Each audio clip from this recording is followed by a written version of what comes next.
I like the word seeking. Right. I generally tend to use the word self where it has a capital S, where it is God, as you might say. Yeah. And refer to the little self as the me. Yeah. It's easy to get confused otherwise. And I think a lot of books do it in that way as well. Yeah. So certainly the ones from Nisargadatta are written that way.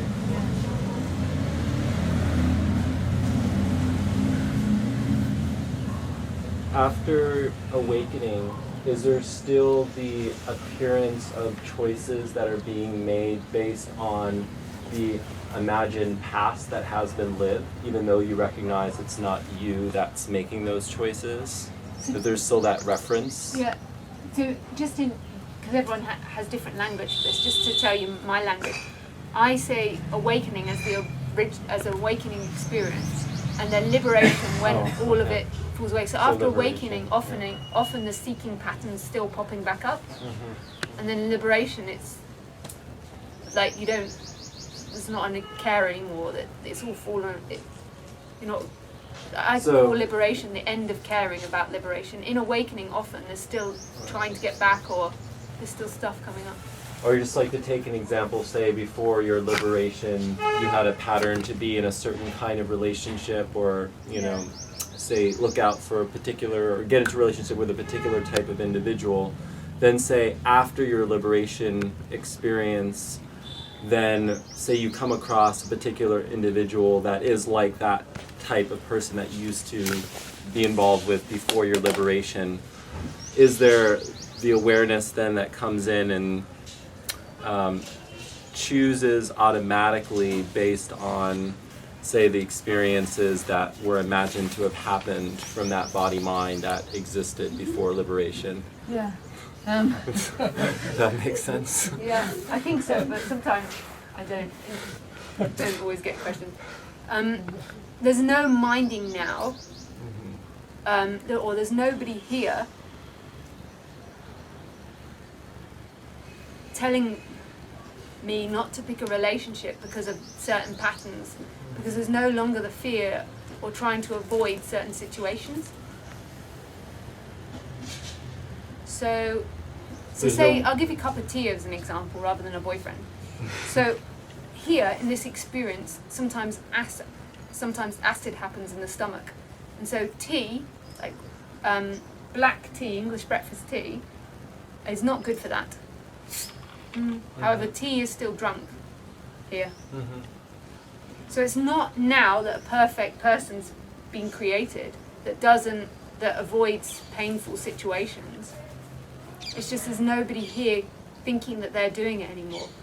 So there could be a situation in which I'm picking black tea even though there's a knowing of acid, but there's no longer somebody here judging or making that happen anymore.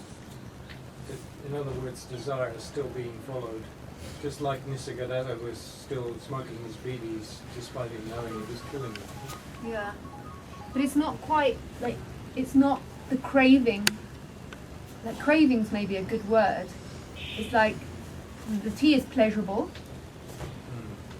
but there's no longer craving. If I don't get my tea, then that's what's happening too. Whereas in the past, if I didn't get my tea, it might have been a bit of a tantrum. Like, what the bloody tea, how dare there be no electricity? So there's no longer that. So it's the same with the boyfriend. If it's in the dynamic here to pick a boyfriend that appears in the story to be like my dad, I think that's how most people pick their partner. And that's what's happening. And then if there's pain from that, there's no longer the thinking that I've got it wrong or that it's wrong. It's just what it is. There might not even anymore be the connection to the dad or anything like that. It's just what it is.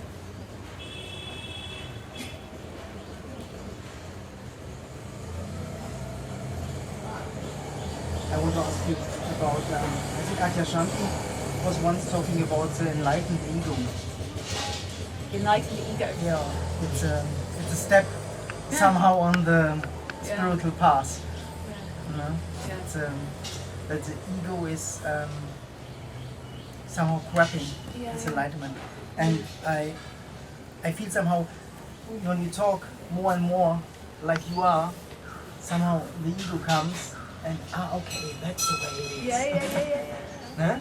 So I go now in the shop and just choose. Yeah. I'm enlightened. Yeah. You It's know, so funny. and it's so it's funny, and I think it's very convincing Yeah. because the ego is very strong. I mean, it is But, very. and that's what the ego does. It's a doing machine.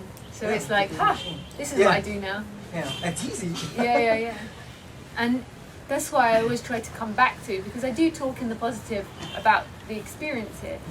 Is trying to come back. This is always a minus program. Yeah. So it's not like I'm living in non-doership, because that would be the ego living in non-doership, or the ego living in choicelessness.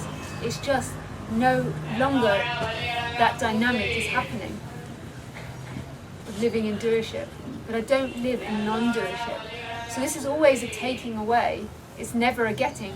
So it's not that you go into the shop and then say, oh, I don't choose. It's that dynamic falls away. Choice appears, but for nobody. So it's not the ego going in, I don't choose, because then that's the ego doing it again. You say that you're in your senses, and while you're in your senses, the ego cannot claim it because you are natural. You just do. Yeah. You just. Is it It's something like this? yeah. However, just rephrase it, because it's not you in your senses, but however it is experience just happening. So Senses. yeah. So immediately, but it's not you then going into your sense like people talk about intuition. It's not you going into intuition or anything like that. It's the end of the one, and then with the end of the one, it's becoming very intimate with what's happening. So the urge comes up. It's very natural, like a kid. It's like going back to being a kid. The urge comes up, and that's what happens. Whereas when you get older, the urge comes up, and then there's a judgment of the urge. Whereas as a kid, there's still not much judgment. So there's just action happening. So in one way, you could say it's going back to like stripping away. So yeah, you could say going back to senses, but the ego then can so easily claim back and say, I'm going back to feeling. And then the ego tries to go back to feeling. But it's the end, when the seeking or the ego falls away, yes, there's just immediacy. Is that how you say it? Immediacy of experience. It's Yeah. like when you're in water, for example, or Yeah. when you swim or something. I find it where you are in your senses. Yeah. It's not like likely you're going to think. Yeah.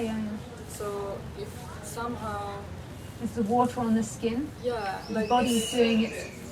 And or when like this. you're in that, there's no one in there claiming it, saying I'm doing this. There's just experiencing happening. The sensation of the water, and maybe even thoughts popping up. I swim over there, but it's not living through the mental interpretation of the situation anymore. Just doing. Yeah, Just, being, and there's a sensation of the water, and maybe I enjoy swimming. I like going swimming, particularly underwater, like holding my breath for long periods, and in your hair, and maybe the blurred sight. You open your eyes, so it's becoming so immediate with experiencing, to the point where there's no longer somebody experiencing. It's just happening. I also have another question. Yes. I'm leaving tomorrow, so I go for it. Yeah.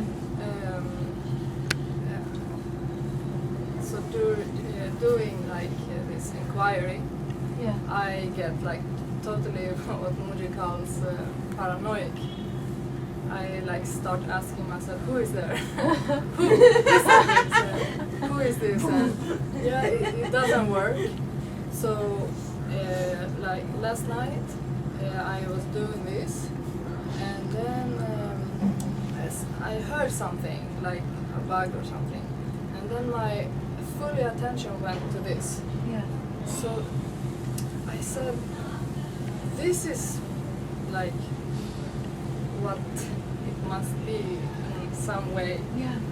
like the full direction on. I was middle of who's there, Yeah. and then some sound came. Was like, And then you were that This- sound. yes. You're so intimate that was hearing, looking, happening without somebody. Because it's funny, in Who Am I? Actually, it wasn't my experience to do too much of Who Am I. However, there was points of it. Because in Who Am I, it's still somebody doing. That's somebody interpreting the experience. But when the bug comes, it's so funny with mosquitoes. And that's all there is mosquito, the sound. There's not even the interpretation of it. There's just sound.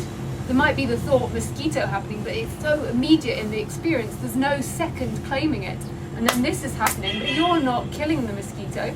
Then afterwards, it's like, oh, you're meant to be a vegetarian. What a bad person. Killing the, you're just in action, and there's no one there killing the mosquito. It's just so immediate without that one that thinks it did. And when you're in Who Am I, there's definitely the one that thinks it does. Who am I? Who am I? But that too is just what's happening. Just in that, there's the seeker appearing to try and seek who am I? And it's seeing that one that's asking is the suffering dynamic. The one that's interpreting life as a should or shouldn't, or it's got to be this, I've got to find out who I am. And then experience, and then you fall back into just experiencing. It's happening all the time, just experiencing. It's just the recognition is always on the seeking. The memory is always of the seeking and the drama of the getting or not getting. And then it's forgotten, the just experiencing, the just walking, the bug, or the just looking and there's an ant there. And there's no longer the thought, I'm here watching the bug. There's just watching of the bug happening. Yeah. I also have another question. Yeah?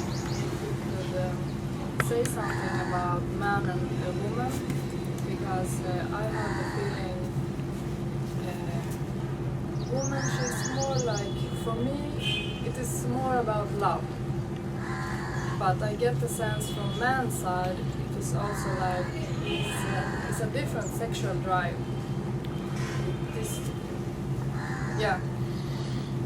Please, if you can say something about that.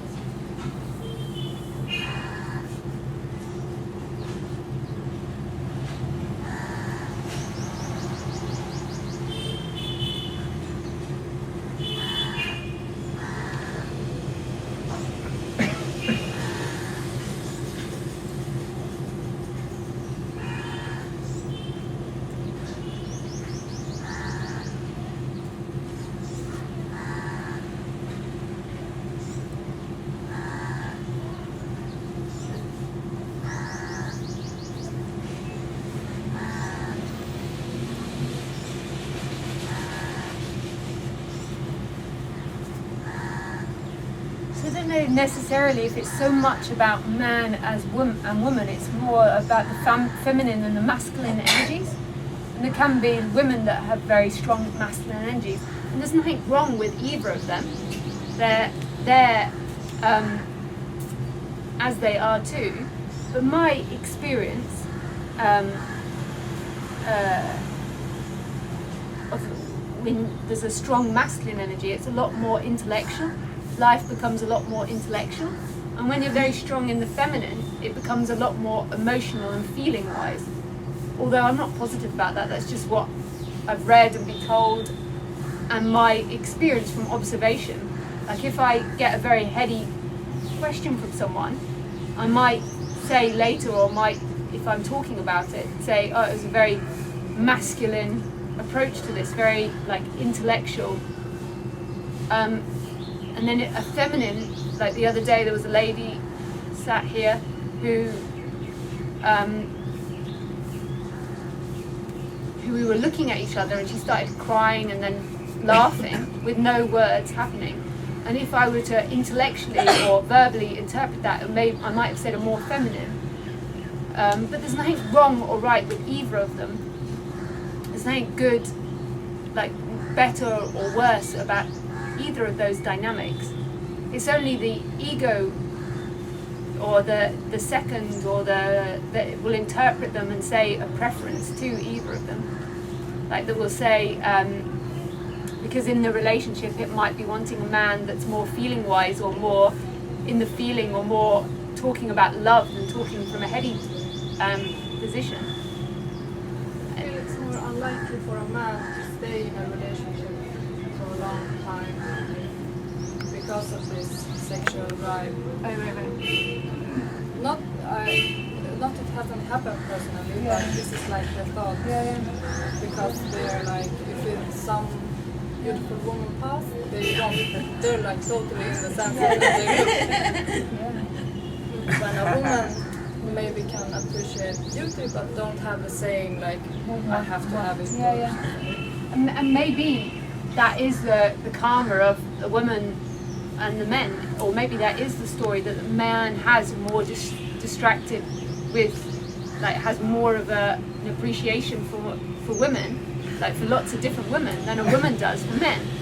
But it's actually not your suffering that the mind will say, it's the mind that doesn't want that. I'm not saying then that you're in an open relationship for the rest of your life and accept that men go off and are more like attracted to lots of other women. But the suffering, what I'm pointing to is where the suffering comes from, of thinking that they should be a certain way, or they should be similar to women.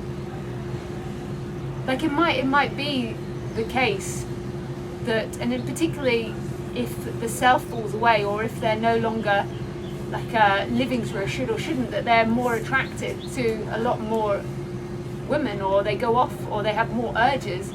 It might be the other way as well. It might be that they then have less urges towards lots of other women. But the suffering dynamic comes from when you want them to be a certain way. I think so, like obviously here in India, because the dress code and like women have to cover up special parts. That's why expression became quite important, because you notice more looks. So then you make shit. Men really think. Really look at you like a prize or something. And then I also wonder if you could say something about if you like sexual feelings and attractions for man and woman, like bisexual, or for some people homosexual love. What is this? Is it like confusion, or is this like love for all? And one way to express love is sexual. What's happening?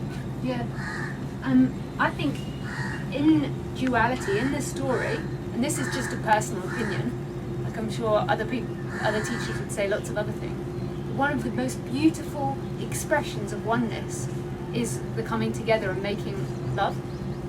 Like the most intimate and beautiful way, because when you're completely lost in making love, and if there's still separation there, when there's physical intimacy, often that falls away, and there's just absolute intimacy between two apparent separate selves. But they're not apparent, they're not separate selves.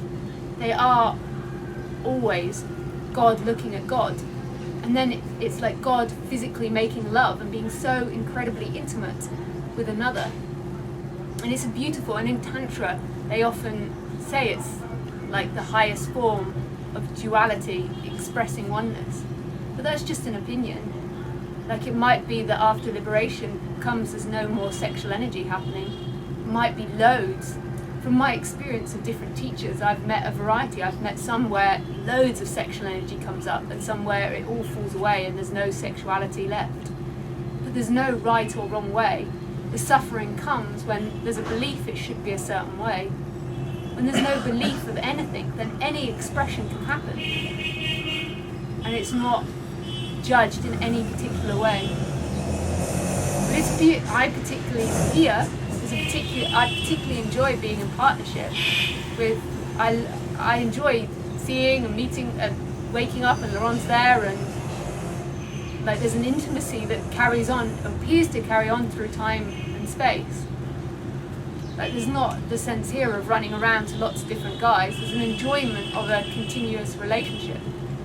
And some people, if you come from a conceptual way, you might say, no, but if there is no self, then why would you enjoy that? Like it's just intellectual, it's whatever arises, whatever life wants to express through you. And the suffering is always the one that's judging it or saying it should or shouldn't be this way.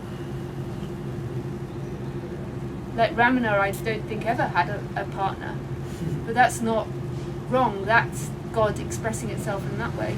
Here is I really enjoy being with Laurent. And then there's other teachers that I meet that say they don't think that the interest will come back for a partner. And then they might say, that's more spiritually advanced, or being in partnership is more spiritually advanced. And then also you ask what sexual energy is. I don't know what sexual energy is. It's just a lovely pleasure God writes in. But I don't know why, like really why or what it is. Hormone jump. For man and woman for woman, it's the same. Yeah. Yeah.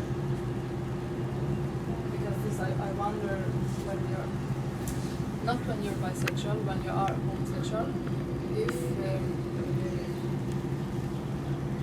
like why you have this attraction for the same. Yeah. Yeah. Because I've heard many different theories on that. Some teachers say it's because of childhood experiences or and then other teachers don't even touch it. Here it's because life wants to express itself that way. Two women being in a relationship and two men being in a relationship. Ramesh, you should say it was genetic. Yeah.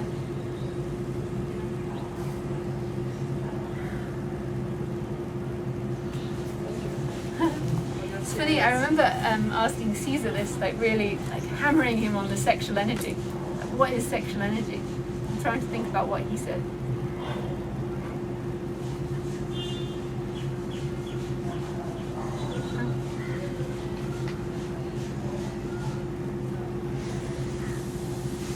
When you let God Can you express. speak up a little louder? Okay, yes, when you let the life and when you let God express, being expressed by yourself, and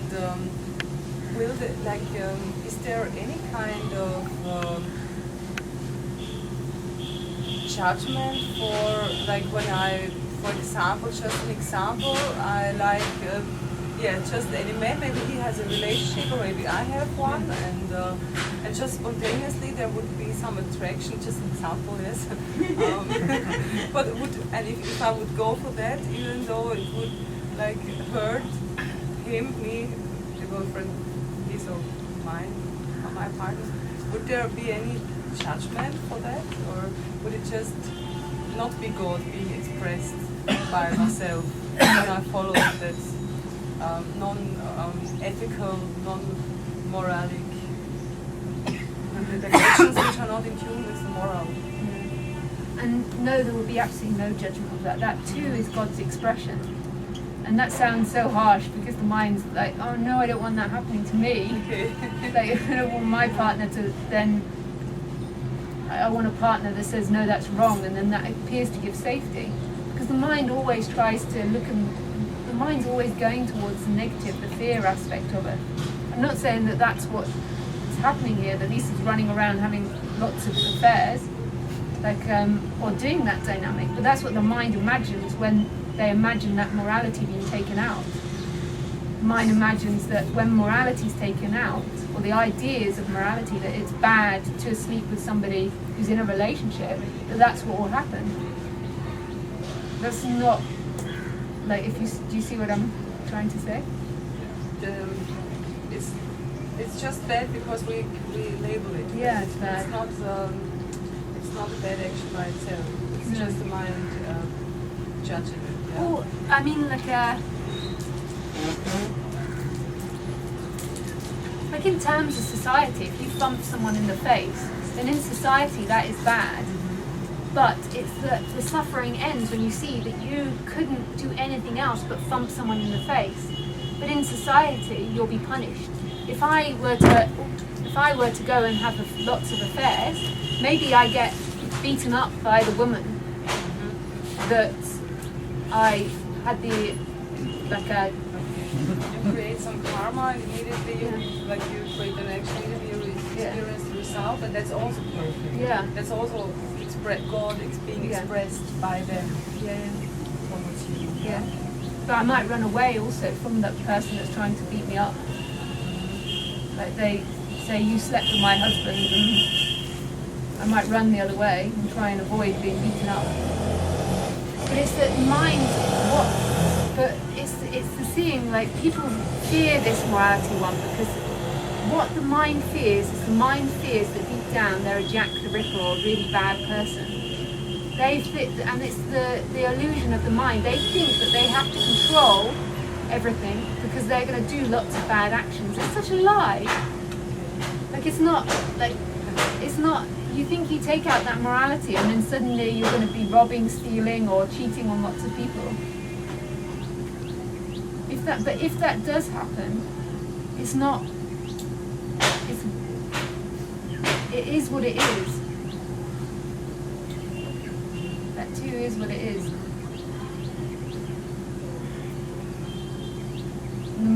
The end of suffering is the mind coming in, you're a bad person, you could do that. True compassion is seeing you couldn't do anything else.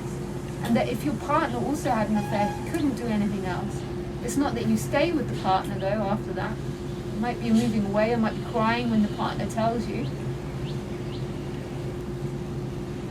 But it's a seeing that you can never do anything else than what life is writing to you, that impulse to go to the chai shop now is exactly the same impulse as cheating on someone. You couldn't do it any other way, and the mind's constantly giving the impression you could. You really can't do different action to what action happened. Try and do something different to what you do, or what you did in the past. It can always only be what happens.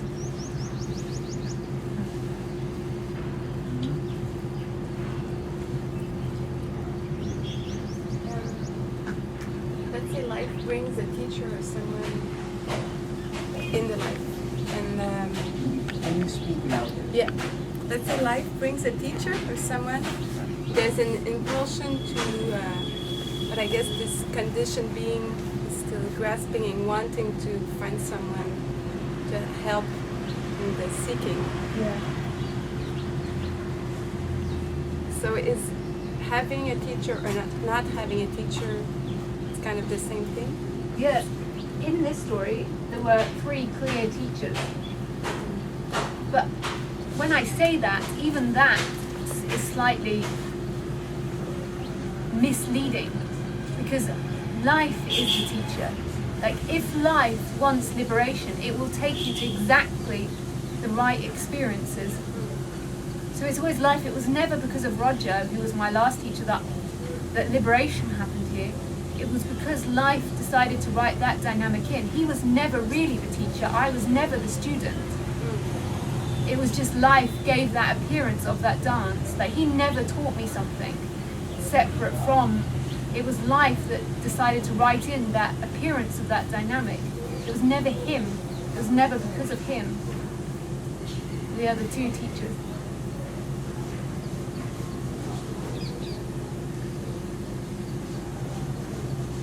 The impulse to stay with a teacher or not stay with a teacher will be written in by life, will come because of life. Or the impulse that this teacher is bad will come.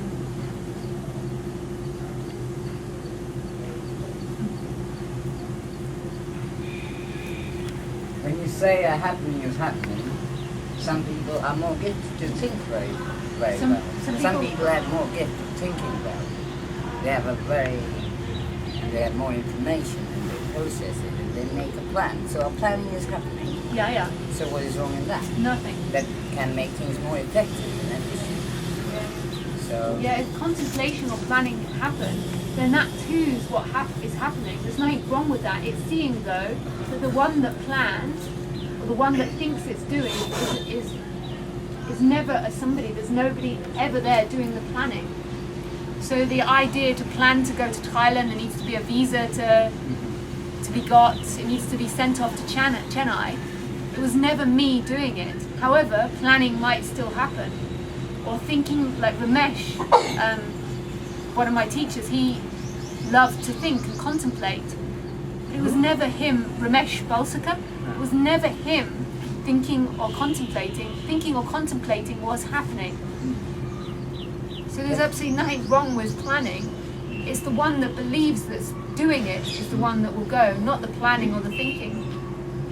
so maybe it's the case for everything. So maybe it's the basic human folly of making these events which happen to claiming these events will be happening by one unit, separate unit, me. Sorry, I didn't quite hear the end of that. The claim that I do, Yeah, or I think so, yeah.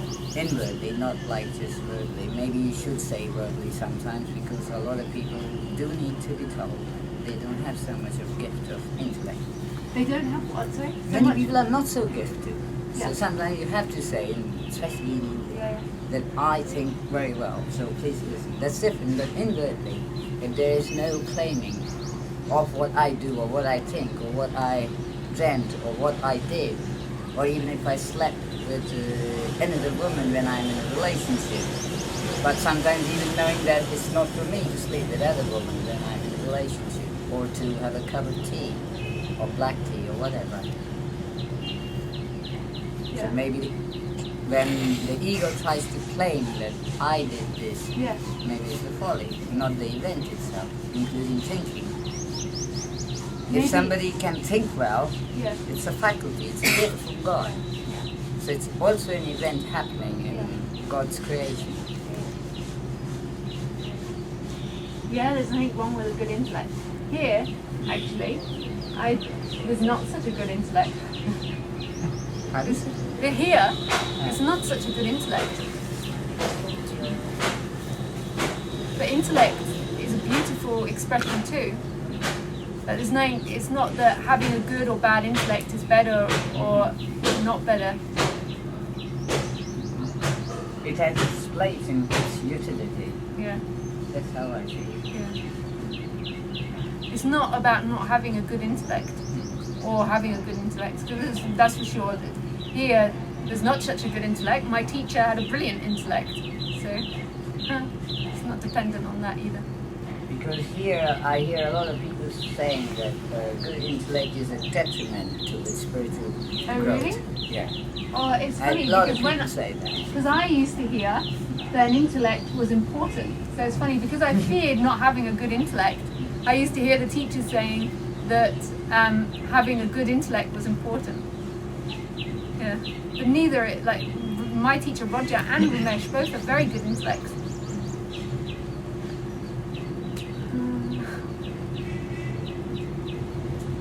Thank you. My pleasure.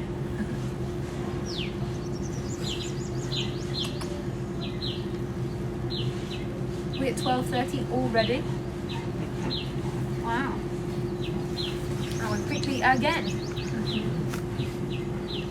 So you're not suffering as long as you don't claim the experiences that are happening. Yeah, suffering doesn't happen. Because the end of suffering is the end of that one that thinks it's doing and creating and making life. But when that falls away, doing an action still happens for nobody. So knowing that any choice that you've ever made in the past, or that will ever be made in the so-called future,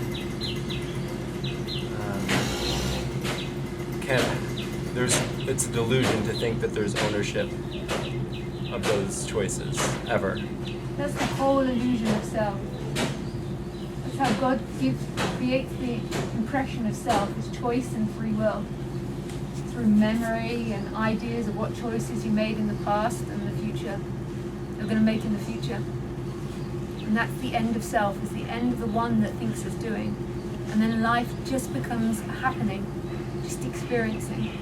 just a watching of what's happening without saying this is right, wrong, good, bad, I should be getting this, I should be getting that.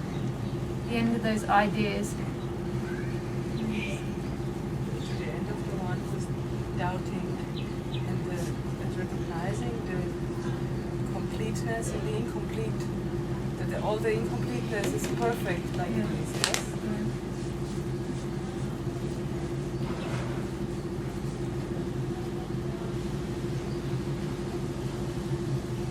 And it's only ever the mind that interprets it as incomplete.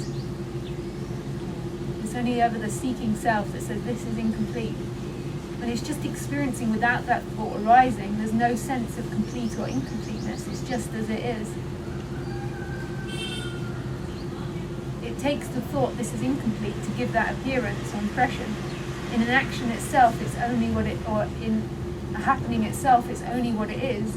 And then the mind comes and says this is incomplete or this isn't enough. It's only ever the ego or the mind or the self that can give that impression. Otherwise, it's always enough. Because there's no thought there, it's not enough. So if we are trying to love ourselves despite all our incompletions, it would just be a complete cheat because it's not incomplete and there is nobody who can love the incompletions.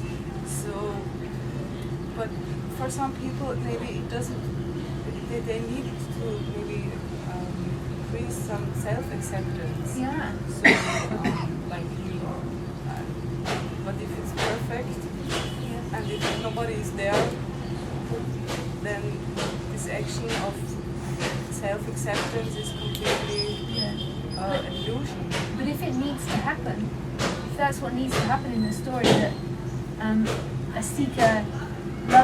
the seeker loves itself more, then that's what will happen. Like if that needs to happen, then God will write in the thoughts to love and accept itself more. Then there might be a process of loving and appreciating itself more. That's to what happened. Because it's not wrong if those impulses and thoughts pop up, they're not wrong. Then the seeker comes back in and says, you shouldn't be accepting yourself. Then that's the doership claiming it again. And it's so opposite to what we always think and are taught. That this is actually happening exactly the way it's meant to be happening. And if the impulse comes up to investigate the emotions or to accept oneself more, then that's what will happen. The thoughts and the dynamics will be written in to do that. Like here in this story, and I think that everyone, even the appearance of the confident person comes from such low self-esteem, because it's part of the ego is the idea that you've been rejected by God somehow. That you're separate from all of this. That God's kicked you out of the Garden of Eden and made you one instead of all of this, which is love. It's saying, the ego's saying to you, you've got to find that love again. You're always that love, but the dynamic of the ego is I've got to find that love again because God's rejected me, life's rejected me. This isn't enough. And so if there's an appearance of finding that love within the self for a while, then that's what's happening.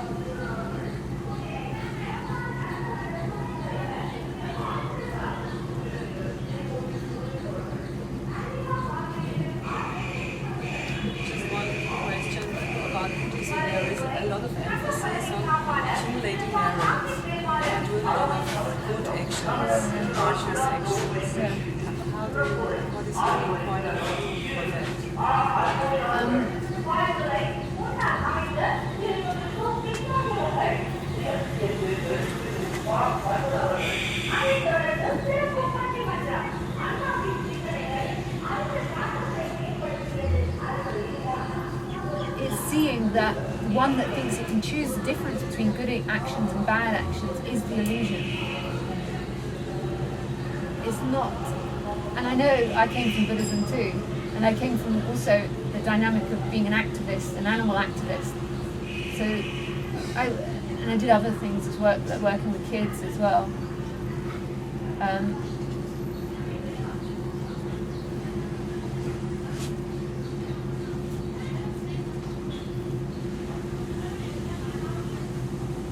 that stopped, the animal activism? It stopped in the sense that I still give money to charities, but it stopped in the sense of ever really thinking about it. You're not a radical anymore. No, but You're not doing midnight breaking. No. I used to do some crazy stuff, but if there's a hungry dog, I feed it. When they phone me and ask to give money to dog shelters, there's a giving. Yeah. Even when there's very little money, there's still a giving. Yeah. But there's no longer thinking about it or thinking it should be any differently. But there's still a giving to charities and feeding dogs on the street and doing that.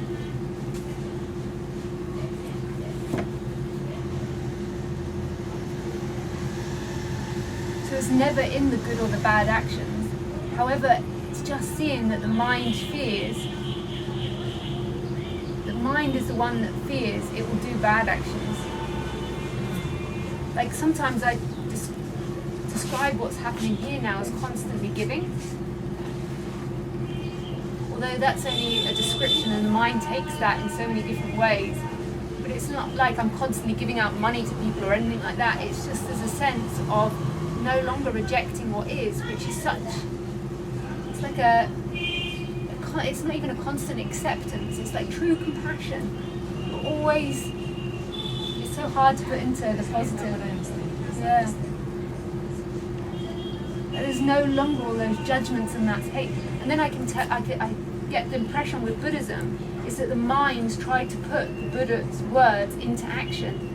So the Buddha would have said constantly giving, meaning he's no longer rejecting, and then the mind, or maybe over time the mind's gone like, constantly giving. New precept. Yeah, you have to transform your mind in order to get constantly doing work, conscious work in your mind, transform it. Yeah. But in your experience, it arises naturally. Yeah. Not that I don't pinch Laurent's gel, like that happens, but even in that, there's like, then if he tells me off, I don't think he didn't tell me off, but if he were to tell me off, it's like, that's exactly what's meant to be happening. There's no rejection in any of it. And that's constant giving. Although it's weird to put it in that words, I can tell the mind would jump up. And I can see what happened in Buddhism and says, I've got to give all the time, I've got to be in service to, and it's not in physical action, it's in the attitude. Yeah, when we hear giving, we think to. Yeah. Someone gives to, or life gives to, Yeah. or something to someone, or to something. Yeah. That's not what you're talking about at all. No, but it's so hard to put it in the positive. And you can, I don't like to talk about, I love Buddhism, I love the sutras, but I can also see in Buddhism how a mind's interpreted it as well. Like, made all these precepts and ways to be, when I'm sure when the Buddha was talking, he wasn't saying all these things, but over time it's being interpreted into an activity for the mind to do. But I don't like to talk about other people's teachings because I don't know, I wasn't there. But I do love Buddhism and the Heart Sutra and different sutras.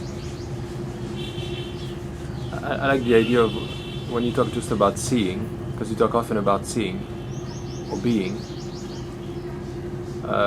There's not even the idea of giving or acceptance. Like seeing sees those poles and sees you, that's giving.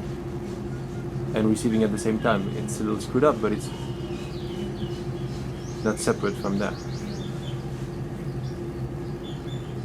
If that makes sense.